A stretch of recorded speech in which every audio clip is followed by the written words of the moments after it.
Hello, son. Howdy. My my Gen X dad story this week. I saw The Cure in concert. So I know they were before your time, but sold out show, Pine Knob Theater. Uh, Lead singer Robert Smith. I mean, his voice is still amazing. They played most of their hits, and I had forgotten just how many he had. So it was a great show. It was a fun time. Except I'm getting up there, so a concert on a Tuesday night on a work night, it's pretty rough. It's pretty rough. And so the next morning was tough. I go to Starbucks, which I normally don't do. And I was just struck. Like, this is why you can't predict the future, because the Starbucks business model is bad coffee. It's like, it's not that their coffee is bad, it's that that's their business model. I mean, like, well, because we're all addicted to caffeine and we all need that morning jolt and we all need that little respite before we get into our car and get into the office. But we're addicted to caffeine, and so we have to go get our caffeine. But because it's bad coffee, then they serve you the high margin drinks, the sugars, the syrups, the caramels, the industrial whipped cream. I mean, this is, I mean, you could not predict the future where you could be one of the richest, most successful corporations in the world because you sell bad coffee. This is why the future is unknowable. All right. Are you ready, son? I'm ready to go. Hello. Welcome to Hard Compound, an American take on Formula One, episode 52, Canadian Grand Prix, Montreal. That was a fun race, despite us knowing what the result was going to be. That was a fun race. I mean, Russell, that was a big mistake, hitting the wall. That Alonso Black Magic, getting that mid-pack car once again onto the podium. 100 wins for Red Bull. That was quite a race. Patrick, son, can I get your thoughts on the Montreal Grand Prix? It certainly was quite a race. And I think you've contradicted yourself. We can indeed predict the future. Max will win the Drivers' Championship this year. Um, but that said, Montreal, always fun, always exciting. Something happens. The three world champions on the grid all avoided the wall of champions and all made it onto the podium. That is quite a sight. It's really really cool to see all of those guys.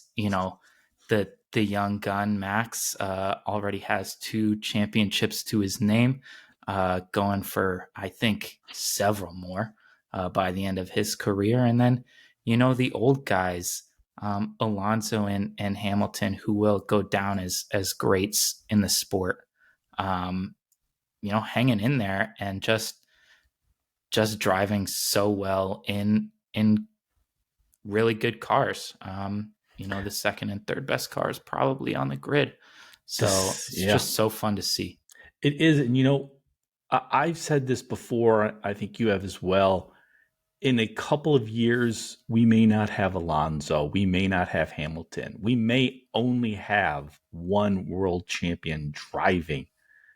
This is a great time for F1. This is the era where Michael Jordan, I think Max Verstappen is the Michael Jordan in this scenario, is sort of ascendant, but we still have Larry Bird, Isaiah Thomas, Magic Johnson. This is a great time in F1. So that was fun to see. I mean, watching Albon put on a show, watching Norris and Piastri battle, seeing young Piastri, that is fun. Getting to see Hulkenberg. What do you have as your top 5 for the Canadian Grand Prix, Patrick? I think top 5 was super interesting. Some difficult decisions, I think. Lots of guys had really good Saturdays and maybe less good Sundays, and some guys had really bad Saturdays and maybe better Sundays. I think, the consistent one, and I think who most people have as the driver of the day and of the weekend, was Alex Albon, who you just mentioned. He was, that Williams, they brought some upgrades, seemed to work pretty well on his car. But in qualifying, Q2, he managed to make it out of Q1, first of all. Then in Q2, pretty brilliantly made a decision to get onto slick tires before anybody else, and ended up, being fastest in that session because of it. And then, naturally kind of the pace of his car and in the third session made him start from P9 ultimately. But then, he hung on throughout the race. He had good pace. And for the last, 20, 30 laps, he basically held off challenges from Ocon and Norris, and really drivers and cars that should get past him. And he did an awesome job just holding everybody off. He did. And I have Albon as my driver of the day. I mean, Max never looked back. Hamilton and Alonso put on a show for all of us, but this was Albon. There's no rational explanation for that Williams getting into P7. Yeah, awesome drive from him. I know he and Williams are both super excited about that finish. The rest of my top five, I think, really came down to how these drivers compared to their teammates. So second, I have Alonso. Consistently getting that car up onto the podium. This is awesome to see. He held off Hamilton in the Mercedes. He's only maybe 9 seconds behind Verstappen for the win. So, that car with Alonso is doing really well. And I said, comparing to his teammate Lance Stroll down in P9, just doing so much better in that car. Yep. Then I have Piastri. This is the only rookie who seems to be worth anything. He is consistently battling Lando Norris. He's showing good pace, and just fell a little bit short from the points today. But he's looking good so far this season, and I think it's not too long before he starts getting into the points. Yeah, Oscar Piastri is really, what a find for McLaren. I mean, he's done great. Logan Sargent, the American, I mean, he was thrown to the F1 Wolves. This is his rookie season. He's in a bad Williams car. They're not a great team.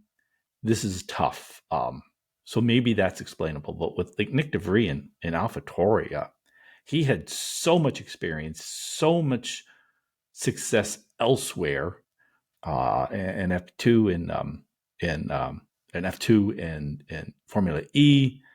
He's a proven reserve driver, he is just doing poorly. Piastri of the three rookies is just really great. So yeah, I don't know if I had him in my top five, but he certainly deserves it. Yeah, and then I have Lewis as a fourth. Great drive from him. Another podium. The Mercedes is looking good. He was trying to hunt down Alonso, but just didn't quite have the pace there. But he looks calm and positive while he's driving this season, as compared to last season. He just seemed really frustrated all of the time. And I think it's showing in the results that he's having compared to George Russell. Last year, Russell had kind of the upper hand over Hamilton throughout most of the season. It seems kind of reversed so far this season. And then finally, I do have Max Verstappen, race winner. It's hard to put him, at the top. of these top fives because it just looks so effortless from him. But, when you think about what his teammate Perez is doing, Max is far, far and away better. And, winning these races by upwards of 10 seconds, 20 seconds normally, is very impressive. Yeah, math is not my strong suit, but just doing a quick glance here, I mean, I think Max has a higher percentage of Red Bull points than Alonso has a higher percentage of Aston points. Now, Alonso versus Stroll, we would maybe expect that gap. Perez isn't there because he's the the team owner's son. This is not good. So, but you're right. Max is one of the greats. Sergio is just not hanging. That's going to happen. But so you have Albon, Alonso, Piastri, Lewis Hamilton, Max Verstappen. I think that's a worthy top five. Mentioned earlier, 100th win for Red Bull. I think Christian Horner is one of the goats of F1. He took this drinks team. I mean, that's 100 wins. That's Ferrari. I think it's McLaren, Mercedes, and who am I forgetting? Probably Williams. And Williams, right. Williams has been so poor for so long, I had forgotten. But right, they're in that century club, and now so is Red Bull. That's amazing. And Max, I saw that he's now tied with Ayrton Senna, another one of the all-time, F1 greats, the legend. So some of this stuff. He's got a great car, but you know what? As I think it was Martin Brundle during the race said, the great drivers get in the best cars, and he's the best driver right now in the best car. Not the best driver, not in the best car, but Nico Hülkenberg. He originally made it onto the front row. I think a lot of people who maybe just tune in for the race don't realize how much the skill is revealed on Fridays and Saturdays. Look, he's in that Haas. That is a bad car. He's, and I think, I don't know where he finished, but it was like 16, 17, something like that. But he did great this weekend, I thought. Yeah, it's hard. It's not a good race car. He showed pace on Saturday, and we often can sometimes see guys qualifying maybe in places that they are sort of well outside of the norm of their race pace. And there are reasons for that, right? It's the cars are lighter, less fuel. You're on, normally soft tires in optimal conditions. And it's only the one lap that you have to do. So you go balls to the wall, throw everything on this one lap. And that's not how a race is won, right? This one in particular was 70 laps long, high tire degradation. The Haas has probably the worst tire degradation of any car out there. So they're graining through their tires much quicker, and ultimately losing pace. And so, unfortunately, he dropped all the way down to like you said, P15 or whatever it was, which is unfortunate. We as Americans, I think, we're sort of obligated to support the Haas team as best we can. So it can be frustrating at times to, see a great qualifying on a Saturday and then the true pace is sort of revealed on a Sunday, where, the driver may have a little bit less control over that final result than they do, say, in a qualifying session. Yeah, you said, we Americans want to be Haas fans, But everyone, I think, is a Ferrari fan. And it looked like, despite a bad Friday, Saturday, they may have found the right setup. The latest upgrades appear to be working. Despite the bad Friday, Saturday, they had good pace and both got good points. And I think maybe Ferrari has turned a corner. I don't want to jinx them because they just seem such a brittle team. But I thought it was pretty good overall showing from Leclerc and Sainz with Ferrari. Yeah, it was nice to see both of them get up there. I think both of them sort of easily outpaced Sergio Perez, who was right behind them the whole time in a Red Bull that, frankly, should be doing much better. And they kind of had no issue with him at all. Unfortunately, they couldn't really put a dent into Hamilton's advantage over them. But yeah, after a poor qualifying, everything kind of came together well for them during the race, and got really good points for Ferrari. I I wish that they kind of allowed the two to go at it and fight a little bit. But with such it's sort of a really high pressure situation right now for Ferrari, and I think they were unwilling to let that happen and Yeah. potentially see each other taken out of the race. So they were like, nah, we're not doing that. We can't Right, let that right. happen. That would have been great, the Sainz Leclerc battle, but there was a small chance that Leclerc could have gotten on the podium, but not a great one. And for them, like getting fifth, sixth, especially when Russell, he hit the wall and we eventually had to DNF. Yeah, that was wise on Ferrari's part. It's like, look, we can't risk this. This is we may have found ourselves here. We've got pace. We know what we're doing. I thought it was a good overall race for them. I do feel, given the talent of the team, what we've seen so far in the cars, the upgrades and the known upgrades that are still to come, I think Red Bull clearly is the best car, followed by Mercedes. Then I would say Ferrari. What Alonso is doing in that Aston Martin, which I think is at best the fourth car, and I think Alpine might be able to eclipse that car. I mean, what Alonso's doing is just sorcery. There is no reason he should be on the podium week in, week out. Yeah, I, I kind of, at this point in the season, you're like, oh, Alonso on the podium, kind of to be expected. But you take a step back and you're like, should it really be expected though? Yeah, he's 41. He's turning 42 in like a month.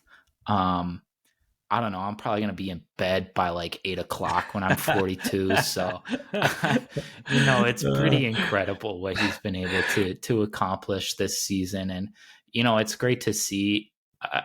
He's obviously super happy. He's gunning for that win. He really wants another win under his belt. But he's, just been so happy and so excited. And I think that's really helping him race well as well. It's you, just you, good to see. yeah. Now, what's not good to see? Who's not racing well? Sergio Perez. Um, we've spoken since the day Sergio was moved into that Red Bull seat along Max. We said, Sergio, you have one job. Your job is to be at Red Bull what Valtteri Bottas was to be at Mercedes. Safely bring the best car into second place. That's all. Don't cause any acrimony. Don't make any mistakes. Just come in second place. And he is still in good position. He's in second in the driver's standing still, but man, he has not looked good this past couple months. Yeah, it's been a tough several races for him. Um, you know, uh, uh, uh, yeah, it's just been a bit odd. His sort of string of races where ultimately it starts on Saturdays. He's not been qualifying well. Um, and then, on Sunday kind of has to come back through the field, and it's been sort of a tough road for him. And he ends up, getting just enough points. He keeps sort of getting enough points to stay in that second place in the drivers' championship, but he's only like 9 points ahead of Alonso right now after, what is this, race 9 or 10? I mean, it's way closer than it should be. It is. It is. I just, I think Bottas sort of accepted that he was not going to equal Lewis, and he accepted that role. I think maybe Sergio was sort of fighting this. So I know I can keep up with Max. It's like, you are not going to, so embrace your role. So I don't know. I don't know. What do you have as your best surprise for the Canadian Grand Prix, if any? Well, the Williams upgrades, or just sort of all of the teams that brought upgrades. It was good to see that it seemed like they worked, like they mattered. Albon was able to keep pace with a lot of other teams around him in that Williams, which maybe won't be the case for the rest of the season, but on this particular circuit, he did a great job, and those upgrades seemed to work for him. The McLarens looked like they had some pace. They still don't have, still didn't get any points, but they're closer. They're making progress, which maybe isn't ideal to say, but making progress is better than no progress. So overall, I think that was good. And then Aston and Mercedes, like that gap to the front runner, the winner, Max Verstappen, was only ended up being 9.5 seconds. All the other races this season, the race winner was over 20 seconds ahead of the next best car. So having that deficit is nice to see. Yeah, I think there was one race, maybe rain-soaked race, where that wasn't the case. But yeah, they were all, yeah. It looks like these upgrades are starting to work. The gap is closing. But I have to disagree on one point. I mean, you have McLaren up there. For me, the biggest disappointment in this race was McLaren. I mean, watching Lando fight, I mean, to the very end, watching the rookie Oscar Piastri do so well. And then they get nothing basically because that is such a dog of a car. I mean, and it's been a dog of a car for years. There is really no excuse, I think, for how middling that McLaren car is. And it's sort of heartbreaking, I think. Do you have a biggest disappointment for Montreal, Patrick? I mean, there are a few. I think Logan Sargent and Nick DeVries are among the very disappointing drivers this weekend. I know Sargent didn't really have an opportunity in the race to do a whole lot, but woeful qualifying again. He hasn't really proven anything in that car.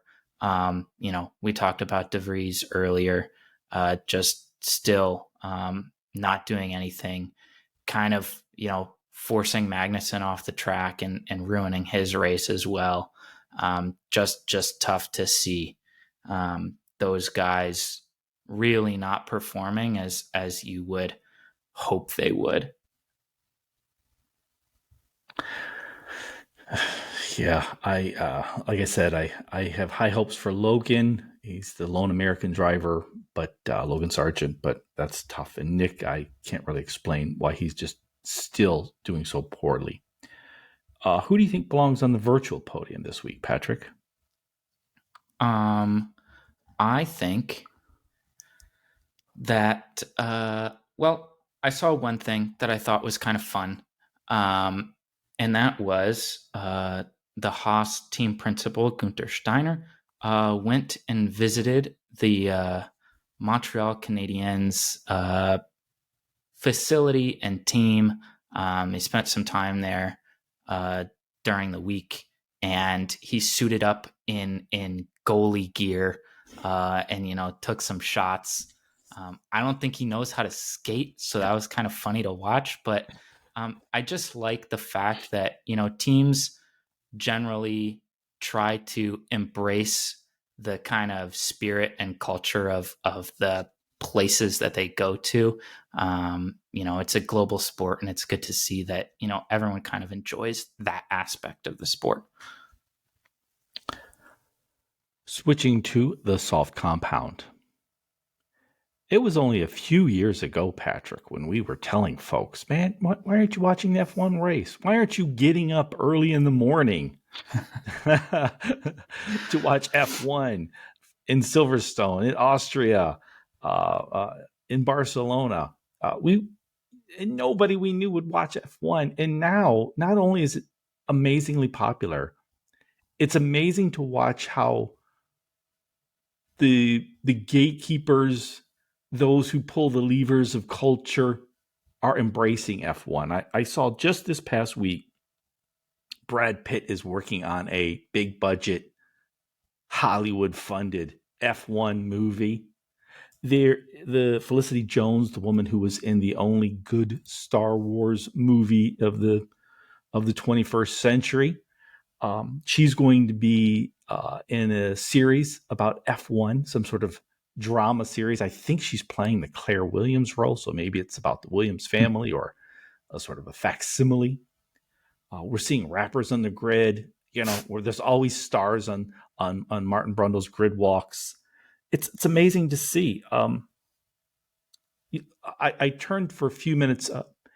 ESPN, I think, is slowly sort of moving away from just sort of showing the Sky F1 feed, and they're going to start working, I think, on their own content, which I think is bittersweet. I do like the Sky F1 feed, but they had a show now where it's basically Daniel Ricciardo and Will Arnett, who I believe is an American actor, just sort of giving sort of stream of consciousness commentary as the race played alongside. But it's just sort of, I think, another thing where big media, Hollywood, are sort of embracing F1 and creating new content about it, which I think is good overall, don't you?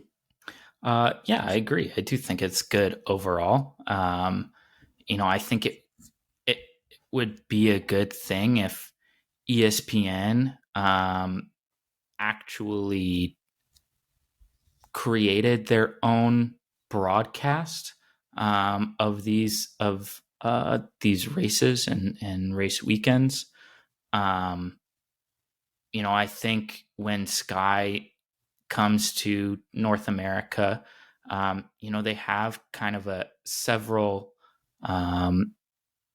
motorsport personalities that I think are generally knowledgeable and interesting to hear and fun to watch. So, the likes of Jensen Button and Danica Patrick, I think they always do a good job when they're out here, when they join that broadcast. And I think if ESPN can do something similar, that would be cool.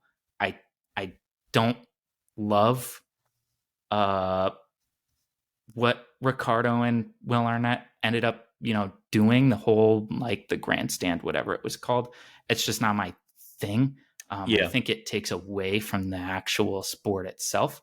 But that's like, just another way to introduce the sport to people who maybe aren't as invested in it already, which I think is cool. I gave it, I think, a fair shot. I tried to watch it during the race a few times. I turned over to it after the race. I had recorded it. I watched a bit of it. It didn't quite work. Ricciardo, I don't think, was on his game, although, to be fair, that was just the first time. Um, I think the idea works, and as you said, I think for race fans like us, it may not be for us, but I think it will help bring in more fans. Now, let's ask the stewards. This was another easy victory for Max. I think he may have looked in his rearview mirror, turn one, lap one, and that was it. It reminds me of when Mercedes was just so hyper dominant, like 2014, 15, 16, 17, and Lewis sort of was in this role where, no fault of his own, but there was just no challenge. Old F1 allowed that to happen. I don't think new F1, with Liberty Media ownership, with all the new young fans, with all the American fans, is going to allow one team to consistently, and one driver, win race after race, year after year. So I saw that F1's president, Stefano Domenicali, says he's working on ways to make it so races are more competitive and one team is not so dominant. But that will take time. I think the reason the NFL is the most popular, richest sporting league in the world is because they've spent the past 30 years making every team as equally competitive as any other team. F1 is trying to do this, but I'm just not sure they have the same tools. It's not just a spending cap, because NFL has put spending caps on every team, just like F1 now does. But look at some of the other things that NFL does, and it'd be interesting to see what F1 can do. So, for example, NFL, if you were a top team last year, they make your schedule harder this year. I don't know how F1 could do something like that. Maybe some sort of odd reverse grid scenario, or if you were a top team last year, you go to the bottom as far as drafting new young talent. Maybe instead of having, a Red Bull Academy, a Ferrari Academy, F1 can control all the academies. And it's like, oh, we rank this driver as number one. He's going to Williams this year, or he's going to go to AlphaTauri this year. So I don't know. Did you have any thoughts on how F1 can make racing more competitive and make sure that we no longer have an era of one team dominance? Those are really interesting thoughts. The inherent nature of F1 is doesn't necessarily breed equality. Right? Like the NFL, all of the teams essentially have the same resources. It's really a matter of personnel that is sort of dictating the results. In Formula One, that's not necessarily the case, right? Red Bull and Mercedes and Ferrari, they have more resources than other teams.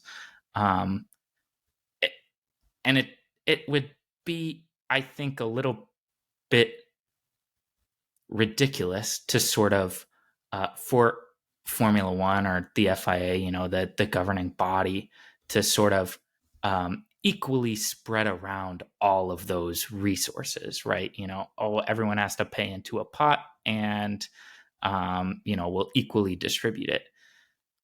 I think there could be a I don't know what the right word is, but like a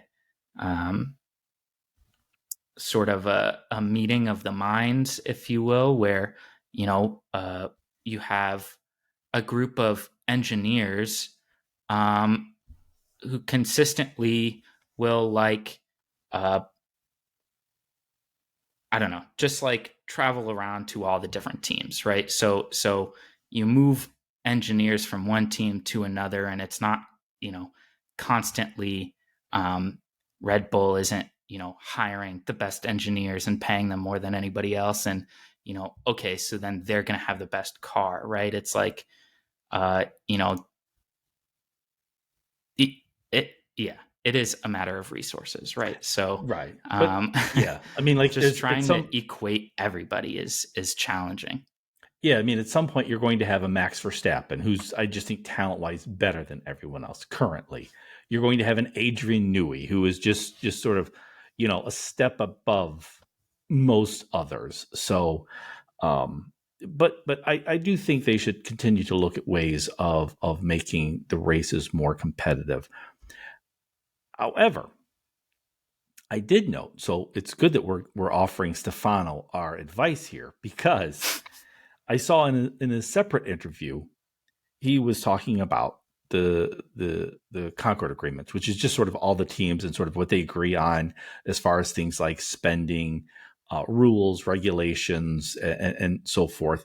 And so I think for the next agreement, which would take effect in 2026, uh, they've started exploring various proposals, and some I think might get greenlit well before that. These are all things that we have previously recommended F1 do. So, for example, he said adding 2 more teams, which we have said they should do, increasing the number of races, which we said they absolutely were going to do, simply because even if it's hard logistically, even if it's hard on the staff, um, F1 is owned by Liberty Media. It's an American corporation. And the number one rule for all corporations in America is you grow. It doesn't matter at what cost. Growth is primary. That's the prime directive. They also said they might increase entry fees from like 200 million to 1 billion, which, I mean, imagine that. I mean, Gene Haas, he got in on F1. I mean, that's the last. He got the last lifeboat on the Titanic, is what that guy did. Or sort of. But if that was a happy a coincidence, I mean, it's just pretty amazing to see the sort of the growth in popularity and money for F1. Speaking of money, this made me laugh. Apparently, last year, and it's happened before, Ferrari has reached out to Christian Horner, hoping he'll be their team principal. And, Christian Horner, who has such a great time at Red Bull. I mean, that's the most fun team. Let's face it. And he loves being there. You know, he sort of took the calls, and the Red Bull sort of overseer, Helmut Marko, who's been there forever, has said, they had to continue to pay Christian Horner way more than maybe they should, because all these other teams, especially like Ferraris, are always trying to, pick him off. But my thought is always, we all know Christian's never leaving Red Bull. He's having too much fun. That's exactly where he wants to be. So I just thought that was funny that that he sort of takes these calls just because it gets him a nice bump in salary, but he's never, ever going to leave Red Bull. Yeah, I mean, I don't see him ever leaving Red Bull. Ferrari's an interesting one where they're still sort of, the golden child of Formula One, and everyone, at least from a driver's perspective, like that is Formula One. That's the peak. But yeah, I'm with you. I don't foresee Christian Horner leaving Red Bull unless something kind of within the structure of that team falls apart, or sort of ownership falls apart. But yeah, there's no way he's leaving anytime soon. Across the line, that is our segment where we predict the winners of the next race. The next race is in 2 weeks in Austria. I believe there might be a sprint there. If we get a driver correctly, that's 1 point. If we get him in his exact spot, that is 3 points. Patrick, do you have the current standings for Across the Line? I do. I made up a couple of points on you this weekend, so you are still leading 33 points to 27. Okay, but that's a good healthy race we've got there. Now I believe the next race is in Austria. Leclerc won that last year. It was Leclerc, Max, and Lewis, which at the time we thought, well, that's sort of going to be the common podium going forward for the next year or two. It hasn't quite worked out that way, certainly for Charles, although Lewis is hanging with Max still. Okay. Across the line, Patrick, who goes first, me or you? I believe you go first. Okay, well, if I go first, then I have said on more than one occasion, and I've said this since Abu Dhabi 21, Lewis Hamilton would never win another Grand Prix. I am going to go back on what I've said. I have Lewis Hamilton winning in Austria in 2 weeks. Nice.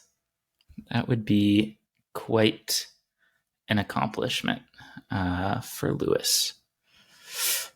I'm pretty sure you said Leclerc won Austria last year. I'm pretty sure that was Ferrari's last race win. Wow. I think it was all Red Bull until Russell won. Was from that Brazil? point on. Yeah. Wow. So Ferrari's had a tough go of it since Austria last year. I'm gonna say fuck it. Charles Leclerc's gonna win in Austria. All right. Let's go, Charles. I mean, we're rooting for him. I mean, he can be a bit of a whiner. I mean, look, they're all peacocks. They're all going to squawk. Yeah. But you know, it's like, look, at some point you got to bring it. Yeah. I don't know. It's almost impossible to not be a Ferrari fan. Even though you kind of hate yourself for being a Ferrari fan. But yeah, it would be awesome if Leclerc, got a win in Austria. I guess P2, to take him off the board, I'm going to take, best driver on the grid, Max Verstappen. Ouch. That's who I wanted. And I think that's how it was last year. Leclerc, Max, 1-2. We could see history repeating. Okay, if you have Charles and Max, I have Lewis in the one spot. I am going to take, he's just been, the thing with black magic and sorcery is ultimately it fails against industry, against technology, until industry and technology sort of self-implode. But we are not there yet. I have Alonso with his black magic taking second again in Austria. In third, I'll take a Ferrari driver, Carlos Sainz. Ferrari, I think people are underestimating Ferrari going forward because they've been so terrible for the last year and a half. I think that is fair to say. I think my next two picks are probably not going to be too surprising. I'll take P3, George Russell. He had himself a bit of a day today, but I expect him to come back and have a decent weekend in Austria. And then the driver that has been kind of the big name disappointment this season, Sergio Perez, I'll say. A good top 5 finish for him. Okay, nice. Yeah, I mean, I'd almost forgotten about Sergio. I mean, it's not been a good couple of months for Sergio. I have Lewis Hamilton, Fernando Alonso, Carlos Sainz, and fourth, I am going to go with who I think just drove so well today, but just doesn't have a car. But I think he's going to show us something next at Austria. Lando Norris. Nice. And maybe a little bit of craziness, his teammate Oscar Piastri in 5th. Ooh. Yeah. That Finally, would we're going to be see something. McLaren is overdue. nice. Then, I guess I'll take their stiffest competition. It's been a little bit unlucky the last few weeks. I'll take Pierre Gasly in that Alpine Nice. Yeah, P5. Gasly's a good driver. It's just that car and luck has not done him well. So I have Lewis, Alonso, Sainz, Lando, and Oscar Piastri. You have Charles, Max, George, Sergio, and Pierre Gasly. Any crazy predictions for Austria or the remainder of the season? I think, based on how the season has gone so far, this is a little bit crazy. I believe McLaren will surpass Alpine and by the end of the season be 5th in the Constructors' Championship. Okay. I do not. Next, Like, Austria, notwithstanding, I don't know. Zach Brown, I don't know what they're doing there. They've got great drivers, all the sponsor money, but I need to see it consistently. I mean, as woeful as they've been this season, which I get, they've been really bad. They're only 27 points behind Alpine. Alpine hasn't been very good either. No, it's Uh, true. They have not. They have not. My crazy prediction, and this is a crazy one, and this week brought it home. I think before the season is out, Sergio Perez will not be replaced at Red Bull, but they will make it public that he is going to be replaced next year, that Red Bull will bring back Alex Albon, and he will drive alongside Max Verstappen. Ooh, that's interesting. All right. I want to remind our listeners, send your questions or comments to hardcompoundpod@gmail.com. We may read them on the show. We definitely will read them. And I wish to thank you all for listening to everybody's most beloved father and son F1 podcast. And we are lights out. See ya. Thanks for listening. Awesome. Good show, son.